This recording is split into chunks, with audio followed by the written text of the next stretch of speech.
ಎಲ್ಲರಿಗೂ ನಮಸ್ಕಾರಗಳು. ಮಾತು ವಿತ್ ಮಾಲಿನಿ ಕಾರ್ಯಕ್ರಮಕ್ಕೆ ತಮಗೆಲ್ಲರಿಗೂ ಸ್ವಾಗತ. ನಾನು ಪ್ರೊಫೆಸರ್ ಸುತ್ತೂರಿಸ್ ಮಾಲಿನಿ, ಅಧ್ಯಕ್ಷರು, ಜೆನೆಟಿಕ್ಸ್ ಮತ್ತು ಜೀನೋಮಿಕ್ಸ್ ಅಧ್ಯಯನ ವಿಭಾಗ, ಮೈಸೂರು ವಿಶ್ವವಿದ್ಯಾನಿಲಯ. ಇತ್ತೀಚಿನ ದಿನದಲ್ಲಿ ಹದಿಹರೆಯದ ಹೆಣ್ಣು ಮಕ್ಕಳು ಮೋಸಗಾರರ ಜಾಲದಲ್ಲಿ ಬಿದ್ದು ನರಳುತ್ತಿರುವುದನ್ನು ನಾವು ನೋಡ್ತಾ ಇದ್ದೀವಿ. ಇದರ ಕುರಿತಾಗಿ ಬಹಳಷ್ಟು ಚಲನಚಿತ್ರಗಳು ಬಂದಿದೆ. ಅದರಲ್ಲಿ ಹೆಣ್ಣುಮಕ್ಕಳು ತಂದೆ ತಾಯಿಗಳ ಮಾತನ್ನು ಕೇಳದೆ ಯಾವುದೋ ಹುಡುಗನ ಹಿಂದೆ ಹೋಗಿ ನಂತರ ಗೊತ್ತಾಗುತ್ತೆ ಅವನೊಬ್ಬ ಮೋಸಗಾರ ಅಂತ, ತಾನು ಬಲೆಯಲ್ಲಿ ಬಿದ್ದಿರೋದು ಗೊತ್ತಾಗುತ್ತೆ. ಆ ನಂತರ ಅವರು ಎಷ್ಟು ಮುಂದೆ ಹೋಗ್ಬಿಟ್ಟಿರ್ತಾರೆ ಅಂದರೆ ಹಿಂದೆ ಬರುವಂತಹ ಯಾವುದೇ ರೀತಿಯ ಸಾಧ್ಯತೆಗಳೇ ಇರೋದಿಲ್ಲ. ಆ ಜಾಲದಿಂದ ಹೊರಬರೋದಕ್ಕೆ ಸಾಧ್ಯನೇ ಇರೋದಿಲ್ಲ. ತಂದೆ ತಾಯಿಗಳಿಗೂ ಗೊತ್ತಾಗೋದಿಲ್ಲ, ಮಗಳು ಏನಾಗಿದ್ದಾಳೆ ಅಂತ ಗೊತ್ತಾಗೋದಿಲ್ಲ. ಮುಂದೊಂದು ದಿನ ಆಕೆ ಒಂದು ಬೀದಿ ಹೆಣವಾಗಿ ಅಥವಾ ಎಲ್ಲೋ ಒಂದು ಮರ್ಡರ್ ಅಂತ ನಾವೇನಂತೀವಿ ಅದಾಗಿ ಆಕೆಯ ದೇಹ ಸಿಕ್ಕಾಗ ತಂದೆ ತಾಯಿಗಳಿಗೆ ಗೊತ್ತಾಗುತ್ತೆ ಇದು ತನ್ನ ಮಗಳ ದೇಹ. ಎಷ್ಟು ಹೇಳಿದ್ರೂ ಆಕೆ ಅರ್ಥ ಮಾಡ್ಕೊಳ್ಳದೆ ಅವನ ಹಿಂದೆ ಹೋಗಿ ಈ ಥರ ಜೀವನವನ್ನು ಹಾಳು ಮಾಡ್ಕೊಂಡ್ಲಲ್ಲ ಅಂತ ಯೋಚನೆ ಮಾಡ್ತಾರೆ. ಹಾಗಾದರೆ ಹದಿಹರೆಯದ ಹೆಣ್ಣು ಮಕ್ಕಳು ಏನಕ್ಕೆ ಈ ಥರದ ಒಂದು ಮೋಸದ ಜಾಲಕ್ಕೆ ಒಳಗಾಗ್ತಾರೆ ಅಂದರೆ, ಸಾಮಾನ್ಯವಾಗಿ 25-26 ವರ್ಷದವರೆಗೂ ಮನುಷ್ಯನಲ್ಲಿ 3 ಥರದ ಮೆದುಳುಗಳಿದೆ. ಮುಂಭಾಗದ ಮೆದುಳು, ಅದನ್ನು ಅರಿವಿನ ಮೆದುಳು ಅಂತೀವಿ, ಪ್ರಜ್ಞಾ ಮೆದುಳು ಅಂತೀವಿ. ಬಹಳ ಇಂಪಾರ್ಟೆಂಟ್, ಹ್ಯೂಮನ್ ಬ್ರೈನ್ನೇ ನಿಜವಾದದ್ದು ಮುಂಭಾಗದ ಮೆದುಳು. ಅದು ಆಲೋಚನೆಗಳನ್ನು ಮಾಡುತ್ತೆ, ದೂರಾಲೋಚನೆ ಮುಂದೆ ಏನಾಗಬಹುದು, ಅಪಾಯಗಳ ಮುನ್ಸೂಚನೆಯನ್ನು ನೀಡುತ್ತೆ. ಅಪಾಯ ಅಂದರೆ ಅನಾಲಿಸಿಸ್ ಅಂತ ಅಂತೀವಲ್ಲ, ಅನಾಲಿಸಿಸ್ ಬ್ರೈನ್ ಅದು. ಈಗಾದರೆ ಈಗಾಗ್ಬೋದು ಅಂತ ಯೋಚನೆ ಮಾಡೋದು, ತರ್ಕ ಮಾಡೋದು, ಅನಲೈಸ್ ಮಾಡೋದು, ಡಿಸಿಷನ್ ಮಾಡೋದು, ಇಂಥದ್ದನ್ನೆಲ್ಲ ಅದ್ಭುತವಾಗಿ ಮಾಡೋ ಅಂಥದ್ದು ಸಾಧಕರು, ಪೀಕ್ ಪರ್ಫಾರ್ಮರ್ ಅಂತ ನಾವೇನು ಹೇಳ್ತೀವಿ, ಸಾಧನೆಯ ಒಂದು ಉತ್ತುಂಗದಲ್ಲಿರುವಂತಹವರು. ಈಗ ನೋಡಿ, ಮಕ್ಕಳುಗಳು ಹದಿಹರೆಯದವರೇನೆ SSLC ರ್ಯಾಂಕ್ ಬಂದಿರ್ತಾರೆ, PUC ರ್ಯಾಂಕ್, ಆಮೇಲೆ ನೀಟಲ್ಲಿ ರ್ಯಾಂಕ್ ಬಂದಿರ್ತಾರೆ, JEE ಎಕ್ಸಾಮ್ಗಳು ರ್ಯಾಂಕು, ಇಂಜಿನಿಯರಿಂಗು, ಮೆಡಿಕಲು ಸಿಕ್ಕುತ್ತೆ. ಅದೇ ರೀತಿ ಕಲಾಕ್ಷೇತ್ರದಲ್ಲೂ ಅದ್ಭುತವಾಗಿ ಹಾಡುಗಳನ್ನು ಹೇಳ್ಕೊಂಡು ಸಂಗೀತಗಾರರಾಗಿರ್ತಾರೆ, ನೃತ್ಯ ಮಾಡ್ತಾರೆ. ಅಂದರೆ ಕೆಲವೊಂದು ಮಕ್ಕಳುಗಳು ಕ್ರೀಡೆ ಆಗ್ಬೋದು ಅಥವಾ ಸಾಹಿತ್ಯ ಆಗ್ಬೋದು, ಸಂಸ್ಕೃತಿ ಆಗ್ಬೋದು, ಈ ಥರದಲ್ಲಿ ಪೀಕ್ ಪರ್ಫಾರ್ಮರ್ ಆಗಿರ್ತಾರೆ. ಅದ್ಭುತವಾಗಿ ಅವರು ಪರ್ಫಾರ್ಮ್ ಮಾಡ್ತಾ ಇರ್ತಾರೆ. ಆಶ್ಚರ್ಯ ಆಗುತ್ತೆ, ಈ ಮಕ್ಕಳು ಹೇಗಪ್ಪ ಈ ಥರ ಎಲ್ಲ ಮಾಡ್ತಿದ್ದಾರೆ, ಬೇರೆ ಮಕ್ಕಳಿಗೆ ಯಾಕೆ ಆಗ್ತಾ ಇಲ್ಲ ಅಂದರೆ, ಅವರು ಆ ಸಂದರ್ಭದಲ್ಲಿ ಹಿಂಭಾಗದ ಪ್ರಾಣಿ ಮೆದುಳು ಏನಿದೆ ಅದು ಭಾವನೆಗಳ ಮೆದುಳು. ಆ ಭಾವನೆಗಳ ಮೆದುಳಿಗೆ ಸರಿಯಾಗಿ ಕೆಲಸ ಕೊಡಬೇಕು ನಾವು.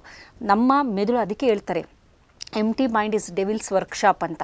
ಅಂದರೆ ನಾವು ಯಾವಾಗ ಕೆಲಸ ಮಾಡದೆ ಕೂತ್ಕೊಂತೀವಿ ಆವಾಗ ನಕಾರಾತ್ಮಕವಾದ ಆಲೋಚನೆಗಳು ಬರುತ್ತೆ, ಭಾವನೆಗಳು ಉತ್ಪಾದನೆ ಆಗುತ್ತೆ, ಉದ್ಭತಿ ಆಗುತ್ತೆ. ಅದು ನಕಾರಾತ್ಮಕವಾಗಿ ಸಾಮಾನ್ಯವಾಗಿರೋದು. ಆದರೆ ಮುಂಭಾಗದ ಮೆದುಳು ಆ್ಯಕ್ಟಿವೇಟ್ ಆಗೋದು ಅದು ಒಳ್ಳೆಯದಕ್ಕೆ, ತರ್ಕ ಮಾಡಲು, ಡಿಸಿಷನ್ ಮಾಡಲು. ಈ ಥರದ ಮಕ್ಕಳುಗಳಿಗೆ ಅವರು ಪೀಕ್ ಪರ್ಫಾರ್ಮರ್ ಆಗಿರ್ತಾರೆ. ಆದರೆ ಸಾಮಾನ್ಯವಾಗಿ ನಾವು ನೋಡೋದಾದರೆ ಹದಿಹರೆಯದಲ್ಲೇ ಮಕ್ಕಳು ದಾರಿ ತಪ್ಪಿ ಹೋಗುವ ಸಾಧ್ಯತೆ ಜಾಸ್ತಿ. ಕಾರಣ, ಮುಂಭಾಗದ ಮೆದುಳು ಸಂಪೂರ್ಣವಾಗಿ ಬೆಳವಣಿಗೆ ಆಗಿರೋಲ್ಲ.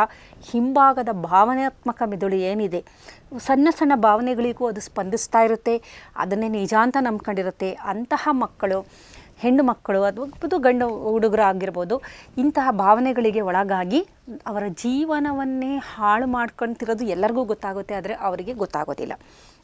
ಹಾಗಾದರೆ ಮೋಸದ ಜಾಲದಲ್ಲಿ ಹೆಣ್ಣು ಮಕ್ಕಳು ಯಾವ ಥರ ಬೀಳ್ತಾರೆ ಅಂತ ನಾವು ನೋಡೋದಾದರೆ, ಯಾವುದೋ ಒಂದು ಕುಟುಂಬದಲ್ಲಿ ಆಕೆ ಯಾರ್ದೋ ಜೊತೆ ಹೊರಟೋಗಿರ್ತಾಳೆ. ಅವಳು ತಂದೆ ತಾಯಿಗೆ ಗೊತ್ತೇ ಇರೋದಿಲ್ಲ. ತಂದೆ ತಾಯಿ ಅಂದ್ಕೊಂಡಿರ್ತಾರೆ ಕಾಲೇಜ್ಗೆ ಹೋಗಿದ್ದಾಳೆ ಅಂತ, ಆದರೆ ಅವಳು ಆ ಹುಡುಗನ ಜೊತೆ ಮನೆ ಬಿಟ್ಟು ಹೊರಟೋಗಿರ್ತಾಳೆ. ಹಣಗಳು ತಗೊಂಡೋಗಿರ್ತಾಳೆ, ಒಡವೆಗಳು ತಗೊಂಡು ಹೋಗಿರ್ಬೋದು. ಕೆಲವೊಂದು ಸಂದರ್ಭದಲ್ಲಿ ಹಾಗೆ ಉಟ್ಟ ಬಟ್ಟೆಯಲ್ಲೇ ಹೋಗಿರುವಂತಹ ಎಲ್ಲ ಥರದ ಸಾಧ್ಯತೆಗಳನ್ನು ನಾವು ನೋಡ್ತೀವಿ. ಇಲ್ಲಿ ಅದು ಆದಾಗ ತಂದೆ ತಾಯಿಗಳಿಗೆ ಆಶ್ಚರ್ಯ ಆಗುತ್ತೆ, ನನ್ನ ಮಗಳು ಎಷ್ಟು ಚೆನ್ನಾಗಿದ್ಲು, ಓದ್ಕೊಂಡಿದ್ಲು, ಅವಳು ಪಾಡುಗಳಿದ್ಲು, ಇದು ಹೆಂಗಾಯಿತು, ಅವನು ಮೋಸ ಮಾಡಿಬಿಟ್ಟು ಕರ್ಕೊಂಡೋಗಿದ್ದಾನೆ ಅಂತ. ಆದರೆ ಇಲ್ಲಿ ಸೈಕಾಲಜಿಕಲ್ ಮ್ಯಾನಿಪ್ಯುಲೇಷನ್ ನಡೆದಿರುತ್ತೆ. ಆದರೆ ಇದು ಹಂತವಾಗಿ ನಡೆದಿರುತ್ತೆ ಹೊರತು ಒಂದು ದಿನದಲ್ಲಿ ಖಂಡಿತ ಇದು ನಡೆಯೋಕ್ಕೆ ಸಾಧ್ಯ ಇಲ್ಲ. ಒಂದೇ ಒಂದು ಸಲಕ್ಕೆ ಇದು ನಡೆದಿರೋದಿಲ್ಲ. ಇದು ಹಂತಗಳಲ್ಲಿ, ಬೇರೆ ಹಂತಗಳಲ್ಲಿ ನಡೀತಾ ಬಂದಿರುತ್ತೆ. ಆದರೆ ಇದರ ಅರಿವು ತಂದೆ ತಾಯಿಗಳಿಗಿಲ್ಲ.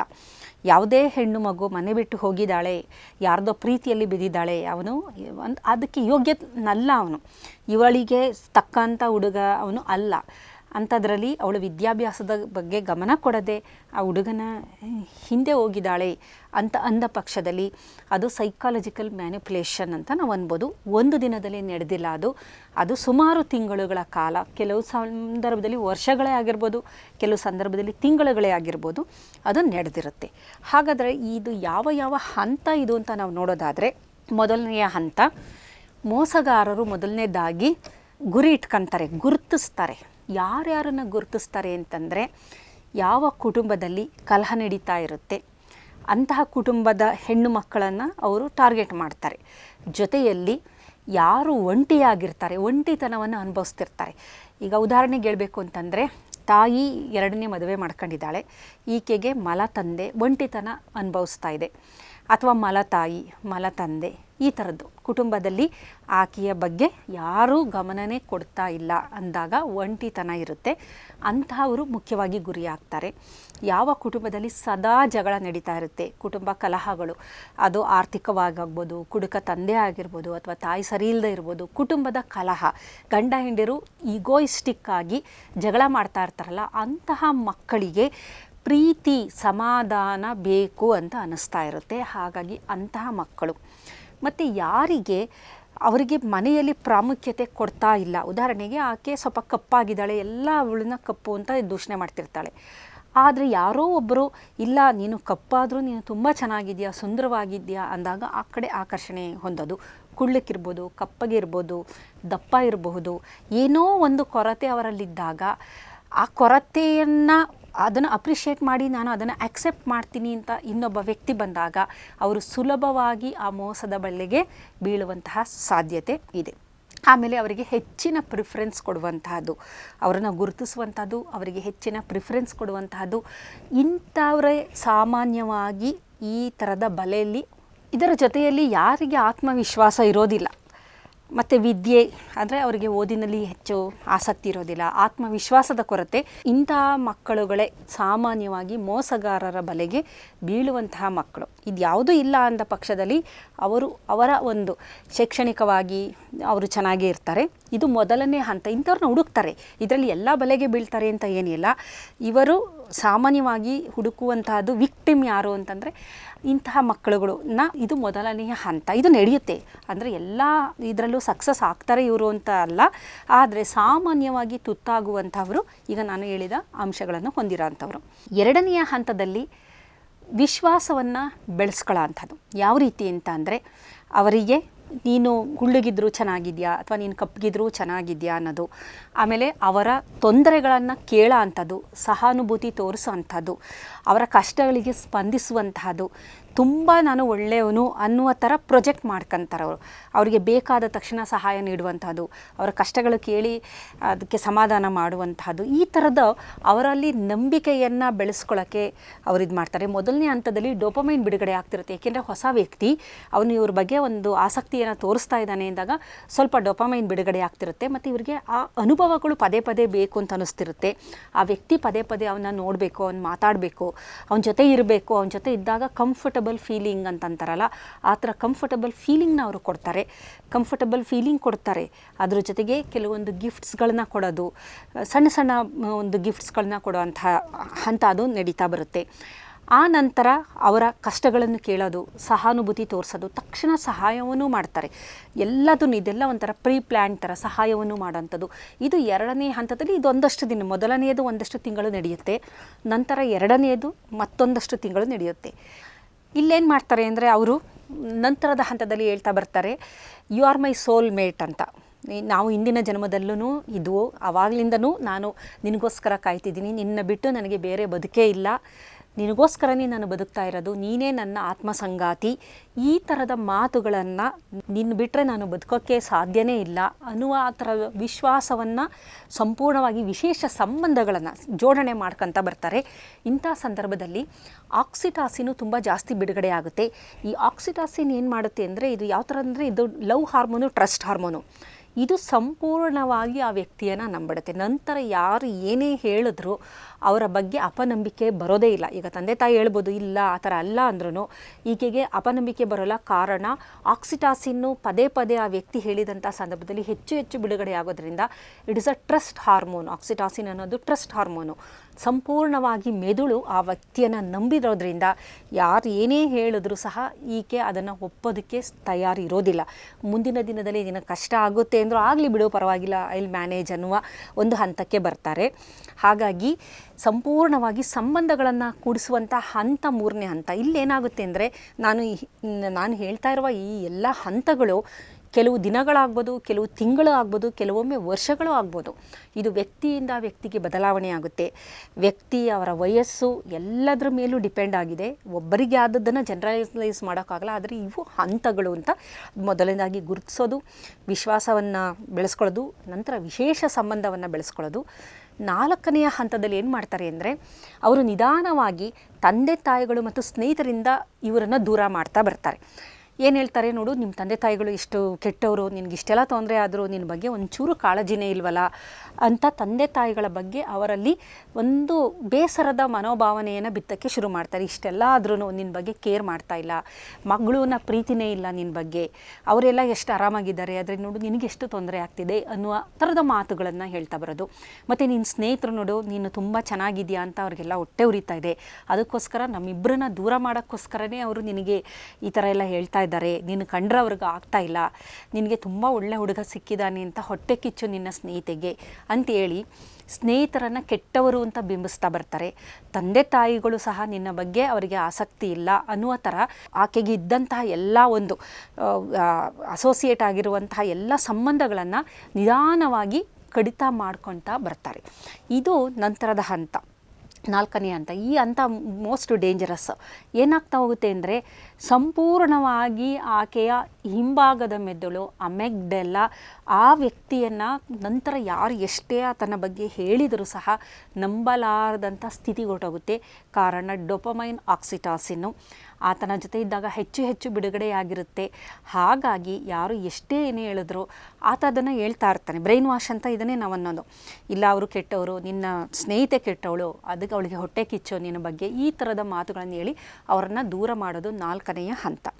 ಇನ್ನು 5ನೆಯ ಹಂತದಲ್ಲಿ ಅವ್ರು ಏನು ಮಾಡ್ತಾರೆ ಅಂದರೆ, ಆಗಾಗಲೇ ಆಕೆಯನ್ನು ತುಂಬ ಹಚ್ಕೊಂಡಿರ್ತಾಳೆ ಅಂತ ಭಾವನಾತ್ಮಕ ನಿಯಂತ್ರಣ. ಇಲ್ಲಿ ಸಂಪೂರ್ಣವಾಗಿ ಆಕೆಯ ಭಾವನೆಗಳನ್ನು ಆತ ಕಂಟ್ರೋಲ್ ಮಾಡ್ತಾ ಇರ್ತಾನೆ. ಕಂಪ್ಲೀಟ್ ಹೈಜಾಕ್ ಆಗಿಬಿಟ್ಟಿರುತ್ತೆ. ಆಕೆಗೆ ತಲೆ ಬುದ್ಧಿ ಕೆಲಸ ಮಾಡ್ತಾ ಇರೋದಿಲ್ಲ, ಸಂಪೂರ್ಣ ಕಂಟ್ರೋಲ್ ಮಾಡೋದು. ಇಲ್ಲೇನಾಗುತ್ತೆ ಅಂದರೆ, ಆಕೆ ಆತನನ್ನು ತುಂಬ ಹಚ್ಕೊಂಡಿರೋ ಥರ ಮಾಡಿರ್ತಾರೆ. ನಂತರ ಸ್ವಲ್ಪ ದಿನ ಸಿಗೋದು, ಒಂದಷ್ಟು ದಿನ ಸಿಗದೇ ಇರೋ ಅಂಥದ್ದು, ಆಟಾಡ್ಸೋಕ್ಕೆ ಶುರು ಮಾಡ್ತಾರೆ. ಆಕೆಗೆ ಫೋನ್ ಮಾಡ್ತೀನಿ ಅನ್ನೋದು ಮಾಡೋದೇ ಇಲ್ಲ, ಆಕೆ ಕಾಯ್ತಾ ಇರ್ತಾಳೆ. ಆಮೇಲೆ ಅಲ್ಲಿ ಸಿಗ್ತೀನಿ ಅನ್ನೋದು ಸಿಕ್ಕೋದೇ ಇಲ್ಲ. ಈ ಥರ ಪ್ರೀತಿ ತೋರಿಸೋದು, ಪ್ರೀತಿಯನ್ನು ಕಿತ್ಕೊಳ್ಳೋದು, ಈ ಥರದ ಭಾವನೆಗಳ ನಿಯಂತ್ರಣ, ಸಂಪೂರ್ಣ ಆಕೆ ಸರೆಂಡರ್ ಆಗಬೇಕು ಅನ್ನುವ ಥರ ಇದೆಲ್ಲ ಸೈಕಾಲಜಿಕಲ್ ಮ್ಯಾನಿಪ್ಯುಲೇಷನ್ಗಳು. ಇದನ್ನು ರೀಎನ್ಫೋರ್ಸ್ಮೆಂಟ್ ಅಂತಲೂ ಕರೀತಾರೆ. ಅಂದರೆ ಕೊಡೋ ಥರ ಕೊಡೋದು ಕಿತ್ಕೊಳ್ಳೋದು, ಈ ಥರ ಮಾಡಿ ಸಂಪೂರ್ಣವಾಗಿ ಅವರನ್ನು ಕಂಟ್ರೋಲ್ ತಗೊಳ್ಳೋಂತಹ ಸ್ಥಿತಿಗೆ ಬಂದುಬಿಡ್ತಾರೆ ಅವರು. ಕೊನೆಯ ಹಂತ ಇದೆಯಲ್ಲ, ಅದು ಮೋಸ್ಟ್ ಡೇಂಜರಸ್ಸು. ಅವರನ್ನು ಮ್ಯಾಕ್ಸಿಮಮ್ ಆಗಿ ಬಳಸ್ಕೊಳ್ಳುವಂತಹ ಹಂತ ಅದು. ಅಲ್ಲಿ ಆಕೆಯನ್ನು ದೈಹಿಕವಾಗಿ ಬಳಸ್ಕೋಬೋದು, ಆಕೆಯಿಂದ ಹಣವನ್ನು ಪಡಿಬಹುದು, ಆಕೆಯನ್ನು ಎಲ್ಲ ರೀತಿ ಕಂಪ್ಲೀಟ್ ಮ್ಯಾನಿಪುಲೇಟ್ ಮಾಡಿರ್ತಾರೆ. ಕೆಲವೊಮ್ಮೆ ಡ್ರಗ್ ಅಡಿಕ್ಷನ್ನು ಉಂಟಾಗುತ್ತೆ, ಡ್ರಗ್ ಪೆಡ್ಲಿಂಗು ಸಹ ಹೆಣ್ಣು ಮಕ್ಕಳನ್ನು ಬಳಸ್ಕೊಳ್ಳುವಂಥದ್ದು. ಈ ರೀತಿ ನಾವು ಏನು ಸಮಾಜದಲ್ಲಿ ನೋಡ್ತಾ ಇದ್ದೀವಿ, ಇದು ಕೊನೆಯ ಹಂತ. ಈ ಹಂತಕ್ಕೆ ತಲುಪುವ ಹೊತ್ತಿಗಾಗಲೇ ಬಹಳಷ್ಟು ತಿಂಗಳುಗಳಾಗ್ಬೋದು ಅಥವಾ ವರ್ಷವೂ ಆಗಿರ್ಬೋದು, ಕೆಲವು ದಿನಗಳು ಆಗಿರ್ಬೋದು. ಇದು ಹೆಂಗೆ ಅಂದರೆ ಡಿಪೆಂಡಿಂಗ್ ಅಪಾನ್ ದ ಏಜ್, ಆ ಹೆಣ್ಣು ಮಗುವಿನ ವಯಸ್ಸು, ಆಕೆಯ ಪರಿಸರ, ಆಕೆಯ ಇದೆಲ್ಲದನ್ನು ಒಟ್ಟಾರೆ ನೋಡ್ತೀವಿ. ಹಾಗಾಗಿ ಇದು ಒಂದು ದಿನದಲ್ಲಿ ನಡೆಯುವಂತಹ ಪ್ರಕ್ರಿಯೆ ಅಲ್ಲ, ಇದು ಹಂತ ಹಂತವಾಗಿ ಹಲವಾರು ತಿಂಗಳುಗಳ ಕಾಲ ನಡೆಯುವಂಥದ್ದು.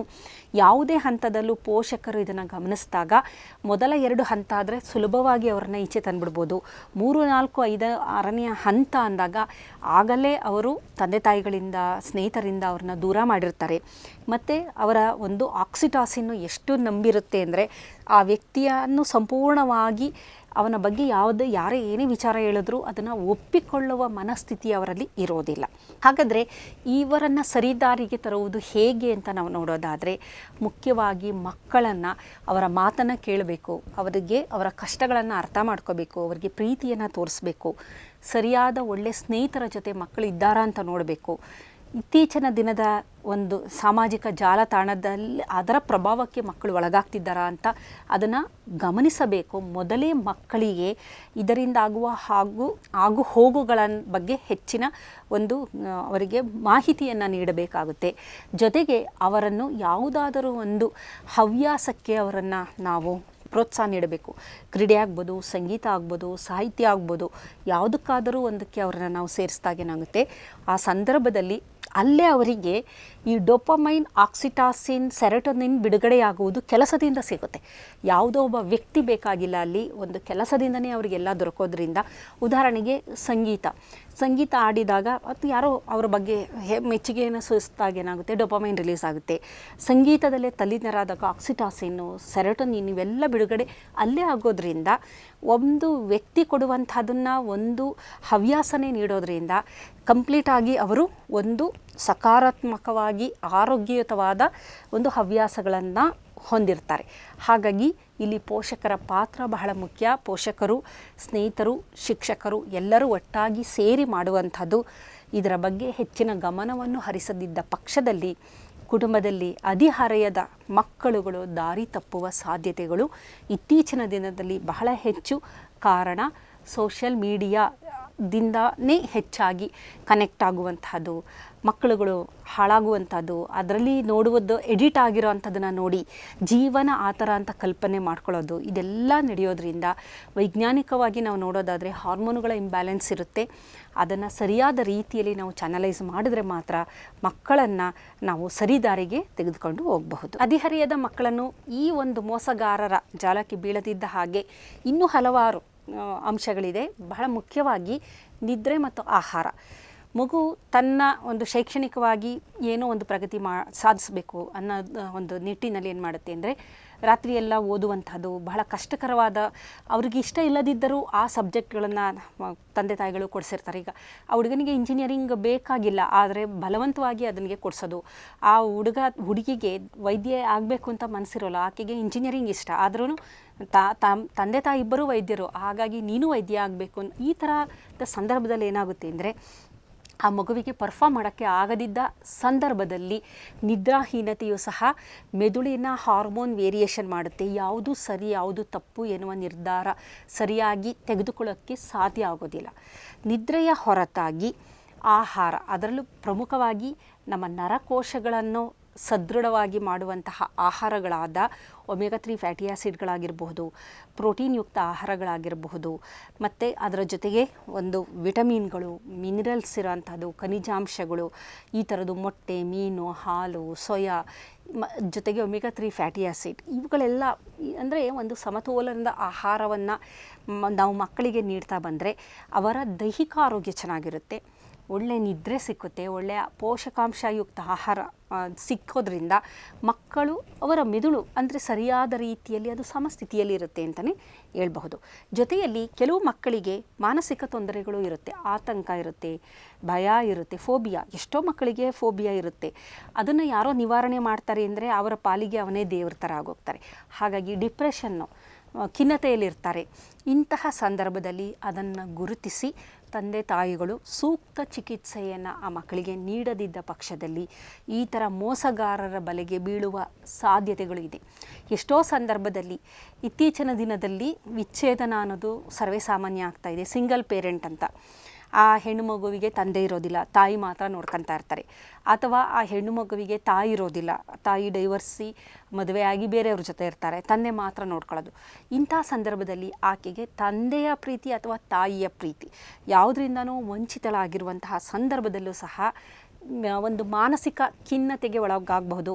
ಮಾನಸಿಕವಾಗಿ ಆತಂಕ, ಭಯ, ಕೋಪ, ಈ ಥರದ್ದು ಸೈಕಾಲಜಿಕಲ್ ಏನೋ ಡಿಸ್ಟರ್ಬೆನ್ಸಸ್ ಅಂತ ನಾವು ಏನಂತೀವಿ, ಇಂಥದ್ದು ಹೆಚ್ಚಾಗಿದ್ದಂಥ ಸಂದರ್ಭದಲ್ಲೂ ಒಂದು ಕಂಫರ್ಟಬಲ್ ಝೋನ್ಗೆ ಬೇಕು ಅಂತಂದಾಗ ಈ ಥರದ ಮೋಸಗಾರರ ಬಲೆಗೆ ಬೀಳುವ ಸಾಧ್ಯತೆ ಇರುತ್ತೆ. ಕಾರಣ ಅವರು ಬಹಳ ತುಂಬ ನಯವಾಗಿ ಆ ವ್ಯಕ್ತಿಯ ಆ ಹುಡುಗಿಯ ವೀಕ್ನೆಸ್ ಏನು ಅನ್ನೋದನ್ನು ಕಂಡುಕೊಂಡಿರ್ತಾರೆ. ಆ ವೀಕ್ನೆಸ್ ಗೊತ್ತಾದಾಗ ಅದಕ್ಕೆ ಪೂರಕವಾಗಿ ನಾನು ಯಾವ ರೀತಿ ಆಕೆಗೆ ನಾನು ಸಪೋರ್ಟ್ ಮಾಡ್ಬೋದು, ಸಹಾಯ ಮಾಡ್ಬೋದು, ಮಾಡಿದಾಗ ಆಕೆ ಯಾವ ರೀತಿ ತನ್ನ ನಂಬುತ್ತಾಳೆ ಎನ್ನುವುದನ್ನು ಅವರು ತುಂಬ ಚೆನ್ನಾಗಿ ತಿಳ್ಕೊಂಡಿರ್ತಾರೆ. ಹಾಗಾಗಿ ತಂದೆ ತಾಯಿಗಳು ಬರೀ ದೈಹಿಕ ಆರೋಗ್ಯ, ಅದರ ಜೊತೆಗೆ ಮಾನಸಿಕ ಆರೋಗ್ಯ, ಅವರ ನಿದ್ರೆ, ಅವರ ಆಹಾರ, ಅದರಲ್ಲಿ ಒಳ್ಳೆಯ ಪೌಷ್ಟಿಕದಾಯಕ ಆಹಾರ ಚೆನ್ನಾಗಿದ್ದಾಗ ಮೆದುಳು ಚೆನ್ನಾಗಿ ಕೆಲಸ ಮಾಡುತ್ತೆ, ಅರಿವನ್ನು ನೀಡುತ್ತೆ, ಮುಂದಾಗಬಹುದಾದ ತೊಂದರೆಗಳ ಬಗ್ಗೆ ಎಚ್ಚರಿಕೆ ಗೊತ್ತಾಗುತ್ತೆ. ಹಾಗಾಗಿ ಇದೆಲ್ಲ ಬಹಳ ಮುಖ್ಯವಾದದ್ದು. ಜೊತೆಗೆ ಹವ್ಯಾಸಗಳು, ಸ್ನೇಹಿತರು, ಆಕೆಯ ಪರಿಸರ, ಮನೆಯ ಪರಿಸರ, ಹೊರಗಿನ ಪರಿಸರ ಎರಡನ್ನೂ ಚೆನ್ನಾಗಿದೆಯಾ ಅಂತ ನಾವು ಕಾಪಾಡಿಕೊಳ್ಳಬೇಕಾಗಿದ್ದು ಪ್ರತಿಯೊಂದು ಕುಟುಂಬದ ಒಂದು ಕರ್ತವ್ಯ ಅನ್ಬೋದು. ಇಲ್ಲದಿದ್ದ ಪಕ್ಷದಲ್ಲಿ ಬಹಳ ಸುಲಭವಾಗಿ ಹದಿಹರೆಯದ ಮಕ್ಕಳು ಮೋಸಗಾರರ ಜಾಲಕ್ಕೆ ಬಿದ್ದು ಅದರಿಂದ ಮುಂದೆ ಅವರ ಬದುಕೇ ಹಾಳಾಗುವಂತಹದ್ದು ನಾವು ನೋಡಬಹುದು. ಹಾಗಾಗಿ ವೈಜ್ಞಾನಿಕವಾಗಿ ಅವರಲ್ಲಿ ಬಹಳಷ್ಟು ಹಾರ್ಮೋನುಗಳ ವ್ಯತ್ಯಾಸ ಇರೋದ್ರಿಂದ ದೇಹ ಬೆಳವಣಿಗೆ ಆಗ್ತಾ ಇರುತ್ತೆ. ಹಾರ್ಮೋನುಗಳಲ್ಲಿ ಬದಲಾವಣೆ, ಮುಂಭಾಗದ ಮೆದುಳು ಇನ್ನೂ ಬೆಳವಣಿಗೆ ಆಗಿರೋದಿಲ್ಲ, ಹಿಂಭಾಗದ ಮಾತ್ರ ಆ್ಯಕ್ಟಿವೇಟ್ ಆಗ್ತಾ ಇರುತ್ತೆ. ಅಮೆಗ್ಡೆಲ್ಲಾ ಲಿಂಬಿಕ್ ಸಿಸ್ಟಮ್ ಹೈಪರ್ ಆ್ಯಕ್ಟಿವೇಟ್ ಆಗಿರುತ್ತೆ. ಕಾರ್ಟಿಸಾಲ್ ಲೆವೆಲು ಜಾಸ್ತಿ ಇರುತ್ತೆ. ಸಿಂಪಥೆಟಿಕ್ ನರ್ವಸ್ ಸಿಸ್ಟಮು ಜಾಸ್ತಿ ಆ್ಯಕ್ಟಿವೇಟ್ ಆಗ್ತಿರುತ್ತೆ. ಪ್ಯಾರಾಸಿಂಪಥೆಟಿಕ್ ರೆಸ್ಟ್ ಆ್ಯಂಡ್ ಡೈಜೆಸ್ಟು ಕಡಿಮೆ ಇರುತ್ತೆ. ಹಾಗಾಗಿ ಇದನ್ನೆಲ್ಲ ನೋಡಿಕೊಂಡು ಒಟ್ಟಾರೆ ಆ ಮಗುವಿನ ಒಂದು ಅತ್ಯಂತ ಸೂಕ್ಷ್ಮವಾದ ಹಂತ ಹದಿಹರೆಯ ಅಥವಾ ಯೂತ್ ಅಂತ ಅನ್ಬೋದು, ಇದನ್ನು ನಾವು ಸರಿಯಾಗಿ ನಿಭಾಯಿಸಿದ ಪಕ್ಷದಲ್ಲಿ ಮುಂದಿನ ದಿನದಲ್ಲಿ ಸರಿಯಾದ ನಿರ್ಧಾರವನ್ನು ಕೈಗೊಳ್ಳುವಂಥ ಸಾಮರ್ಥ್ಯವನ್ನು ಆ ಮಗು ಬೆಳೆಸ್ಕೊಳ್ಳುತ್ತೆ. ಹಾಗಾಗಿ ಅದರ ಜೀವನಕ್ಕೆ ಯಾವುದೇ ರೀತಿ ಎಷ್ಟೇ ಮೋಸಗಾರರು ಬರ್ಬೋದು, ಏನೇ ಆಗ್ಬೋದು, ಆದರೆ ಆ ಮೋಸಗಾರರ ಬಲೆಗೆ ಆ ಮಗು ಬೀಳದಿದ್ದ ಹಾಗೆ ಅದನ್ನು ನಾವು ಸದೃಢರನ್ನಾಗಿ ಮಾಡಬಹುದು. ನಮಸ್ಕಾರ.